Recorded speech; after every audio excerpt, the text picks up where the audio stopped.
A very pleasant day to you and welcome to the news on Niger Delta Television. I am George Ameli. Thanks for joining us. The opening highlights. Senator Doye applauds Superintendent of Police for rejecting bribe. State government sets up 6-man committee to investigate communal conflict in Otakeme. Plus, Senate passes bill to establish Federal Oil and Gas Hospital in Benikuku, Delta State. The details of the news. Governor of Bayelsa State, Senator Doye has publicly applauded a superintendent of police for demonstrating exceptional integrity by rejecting a $17,000 bribe in the course of his duty. Governor Diri, in appreciation of the noble act, rewarded the officer during the 166th Executive Council meeting of the Prosperity Administration. The report. Contentment, they say, is great gain. Therefore, Governor Doye urges Bayelsa youths, especially, to emulate the life and conduct of Bayelsa State Police Officer SP Obi Saint-Tome, who rejected a bribe amounting to the sum of $17,000. So much matters towards His Excellency, the Governor of Bayelsa State.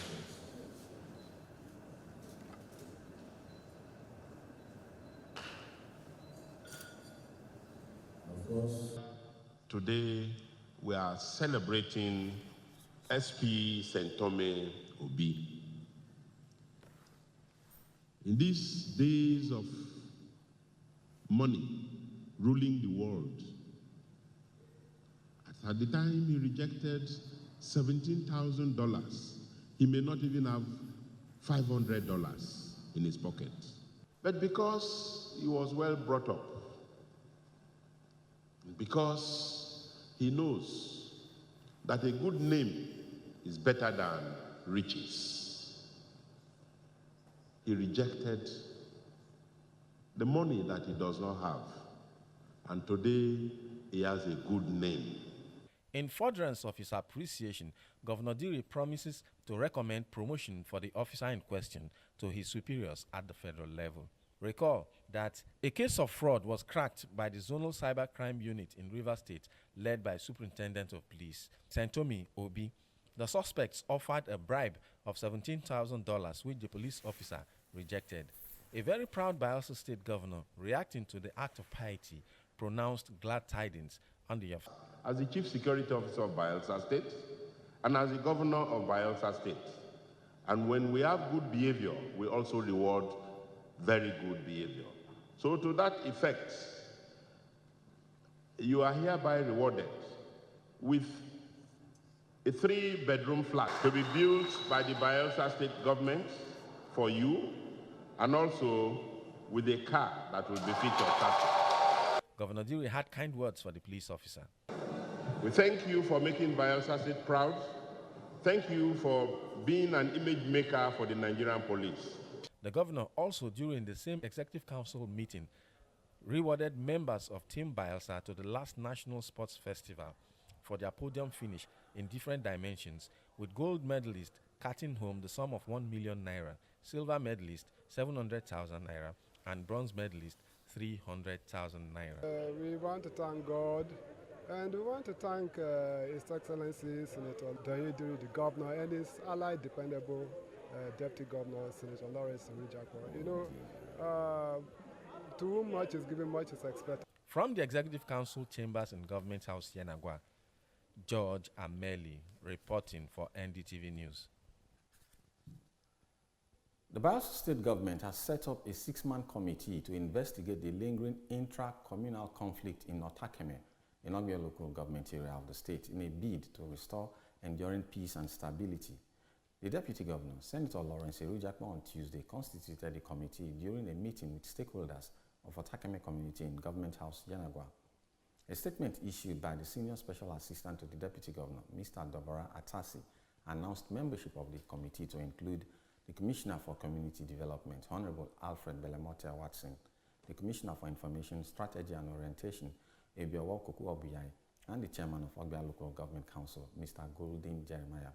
Others are the technical advisors to the Governor on Special Duties, Barrister Richard Perekeme, and Mr. Timidi Warowe, and the Deputy Chief of Staff, Deputy Governor's Office, Comrade Gowon Toruyoye.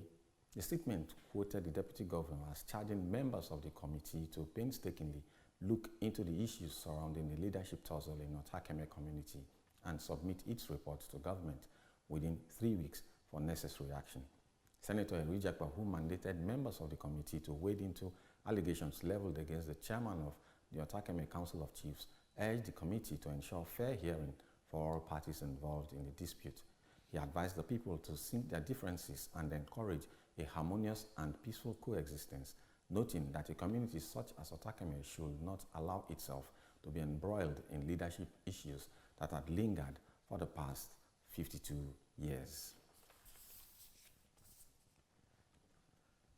The federal government, through the Nigeria Hydrological Services Agency, NIHSA, has issued a high alert flood warning for 27 states and the Federal Capital Territory, FCT, predicting widespread inundation across over 700 communities in the coming 2 weeks.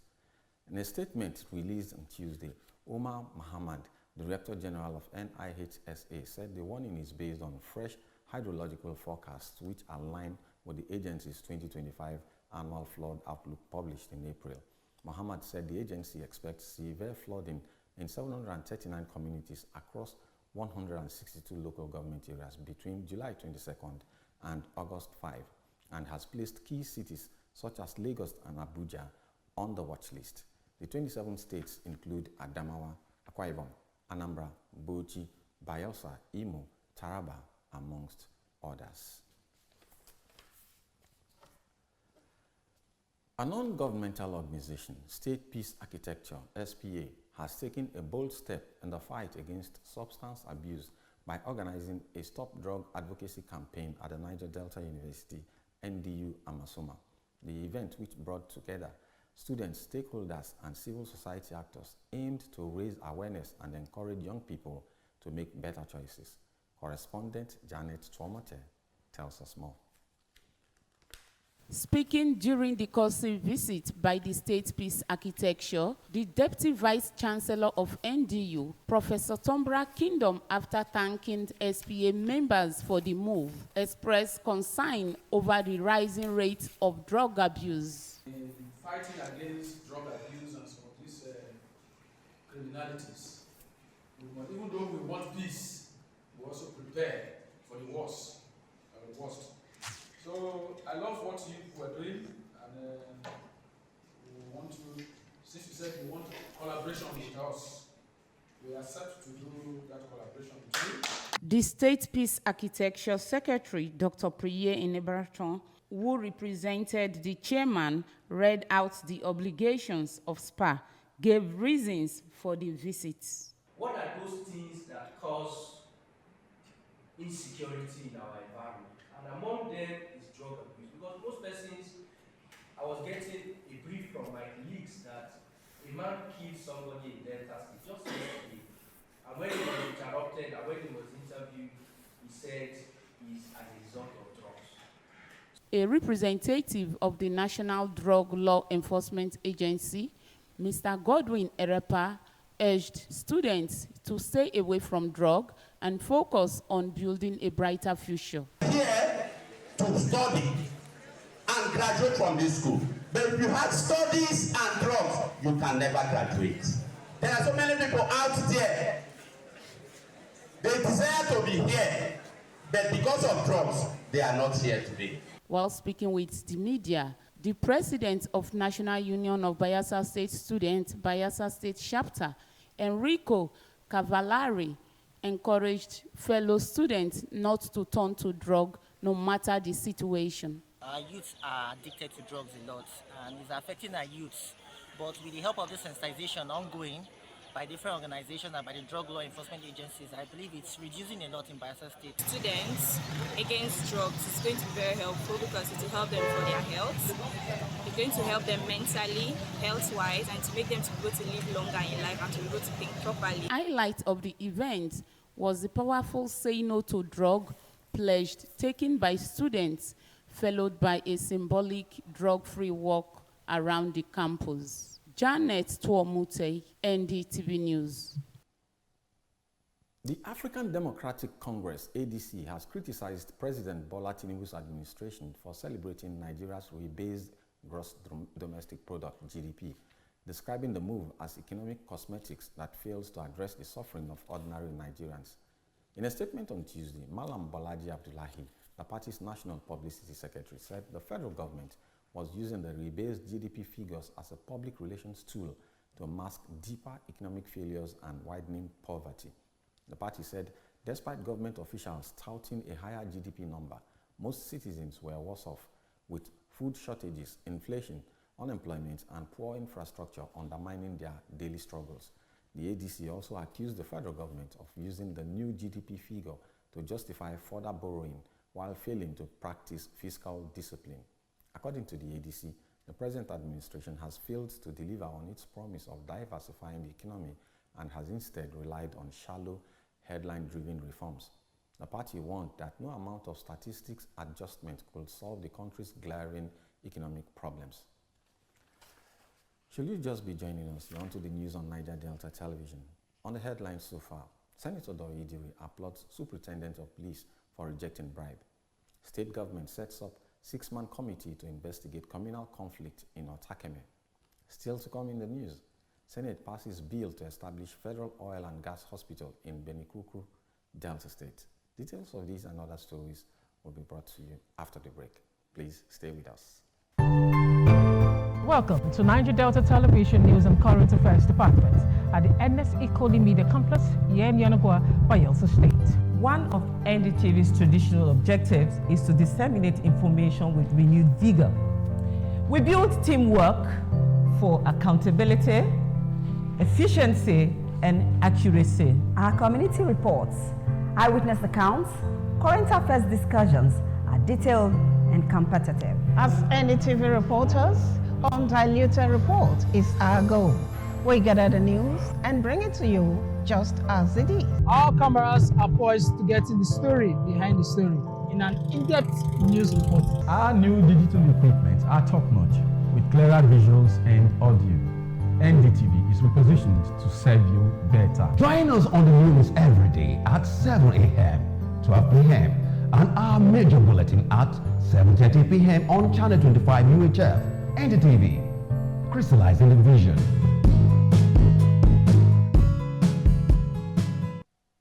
Glad to know you're still there. The Senate has passed a bill for an act to establish the Federal Oil and Gas Hospital in Benikuku, Delta State.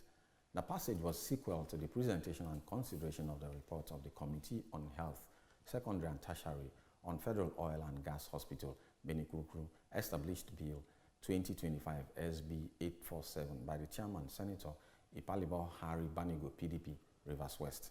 In her presentation, Senator Banigo said the bill sought to, among other things, establish the Federal Oil and Gas Hospital to provide for comprehensive medical services for workers in the oil and gas industry and communities affected by oil and gas operations and explorations.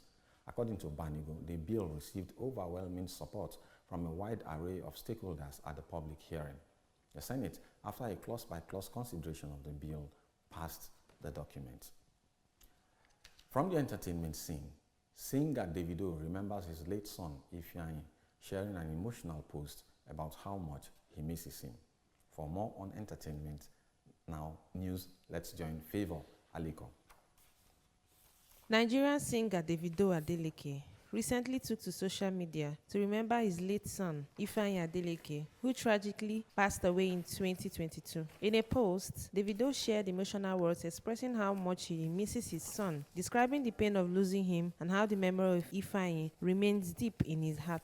Davido noted that despite the challenge he has faced since the loss, thinking about his lost son gives him strength to keep moving forward, and he often reflects on moments they shared together. His message showed his love as a father, reminding his fans that behind the fame, he still grieves as any parents would. Social media activist Very Darkman has raised concern over the recent interview granted by Audra Alba, the younger brother of late singer Mohbad, questioning several key details about the circumstances surrounding the singer's death. In the interview, Audra recounted that he heard a scream from Mohbad's room and found him collapsed on the floor. He complained that they moved the singer to another room before the nurse came from from Cotonou and later took Mohbad to 2 hospitals where he was eventually confirmed dead. However, Very Dark Man questioned why ADRA did not immediately call emergency service instead of waiting for a nurse. He also raised concern about reports on heavy blood stain on Mohbad's clothes and beddings, despite claims that the singer sustained only minor injuries. The activist expressed surprise that ADRA has granted interviews to other media outlets but has not agreed to a direct conversation with him. He urged the public to encourage ADRA to accept a sit-down interview, offering to sponsor his transportation and accommodation to ensure transparency in the ongoing quest for justice for Mohbad. VDM further clarified that he is not being paid to pursue the case but is driven by a genuine desire to uncover the truth behind the singer's death and to ensure justice is served. Pastor David Adeoye, founder of Royalty Christian Church, and wife Sumbo Adeoye, has celebrated their 12th marriage anniversary. In an Instagram post, Pastor Adeoye described their marriage as a journey filled with love, joy, unspeakable peace that passes human understanding. He praised his wife, whom he called his #1 cheerleader, and vowed to cherish, support, and adore her forever. His wife, Sumbo, also shared her own heartfelt post, referring to her marriage as God's divine compensation and a fresh start, which she never saw coming. She encouraged other women in similar situations to trust in restoration and fresh beginning. Aliko Joseph Favor, reporting for NDTV Entertainment News.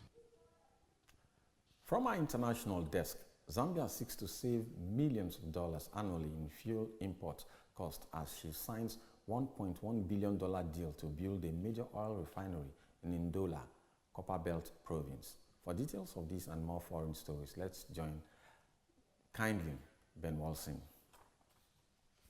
Zimbabwe has signed a landmark agreement to build a $1.1 billion crude oil refinery and energy complex in Ndola, marking a significant step towards energy self-sufficiency. Announced on Monday, the project will process around 60,000 barrels of crude oil per day, enough to meet the country's entire current fuel demands and potentially supply neighboring nations in the future. The refinery, to be located in Zimbabwe's Copperbelt province, is expected to drastically reduce the country's dependency on costly fuel imports and save millions of dollars annually. Officials say the project aligns with Zimbabwe's long-term economic goals by boosting energy security, creating jobs, and strengthening regional trade links, noting that construction timeless and investors are expected to be detailed in the coming months. Angry protesters have taken the streets across cities in Ukraine over a new law enacted by parliament and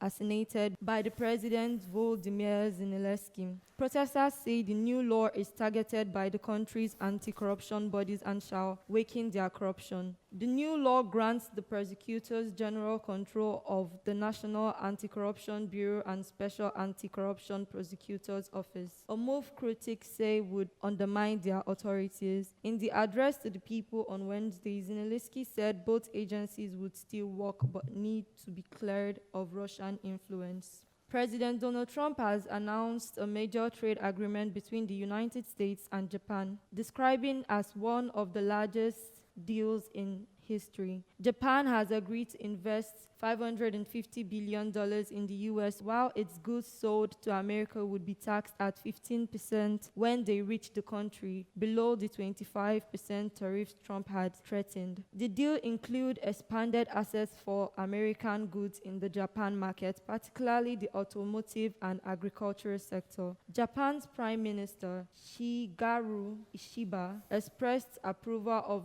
the deal, noting that it presents the lowest tariff burden amongst U.S. trading partners with trade surplus. The trade includes a reduction in U.S. tariffs on Japan's vehicles and auto parts from 25% to 15%, though this remains above the 10% tariff level temporarily placed earlier in the year. Japan's automotive industry, a vital part of its economy, as a major exporter to the U.S., is expected to benefit significantly. Kindly Ben Walson, reporting for NDTV Foreign News. And on to the ever-busy world of sports. Nigeria's Super Falcons have defeated reigning champions Bayana of South Africa by 2-1 to qualify for the 2025 Women's Africa Cup of Nations final on Saturday. Our sports correspondent Ayemi Mene gives us details of the report and other sports stories. Nigeria defeated South Africa, the reigning champions, 2-1 in a dramatic stoppage time to secure their spot in the 2024 Women's Africa Cup of Nations final on Saturday. After a penalty was given against Mbane for handling the ball in a box, Rashida Ajibade's penalty gave the Super Falcons the lead in Casablanca just before halftime. However, the holders rallied in the second half and tied the score at the hour when Osinachi Ohale pulled Hilda Maiga back with a cool-headed finish from the spot. Linda Matolo finished. The West Africans' hope of winning a record-tying 10th continental title were preserved in the 94th minute when Michelle Alozier's delivery from deep into the box eluded Bayana keeper Andele Lamini, booking Nigeria a spot in the final, one step closer to accomplishing Mission X. Following a 1-1 draw, Morocco defeated Ghana 4-2 in a shootout, and Nigeria will play host Morocco in the final on Saturday in Rabat. Ayemi Miene for NDTV Sports. Ayemi Miene's sports report concludes the bulletin, but just before we go, Governor of Bayelsa State, Senator Doye has publicly applauded a superintendent of police for demonstrating exceptional integrity by rejecting a $17,000 bribe in the course of his duty. We also brought to you a report that the Bayelsa State government has set up a 6-man committee to investigate a lingering intra-communal conflict in Otakeme, Ogya local government area of the state, in a bid to restore enduring peace and stability. And finally in the news, the Senate has passed a bill for an act to establish the Federal Oil and Gas Hospital in Benikukru, Delta State. That's the size of the news. I am George Ameli. Bye-bye.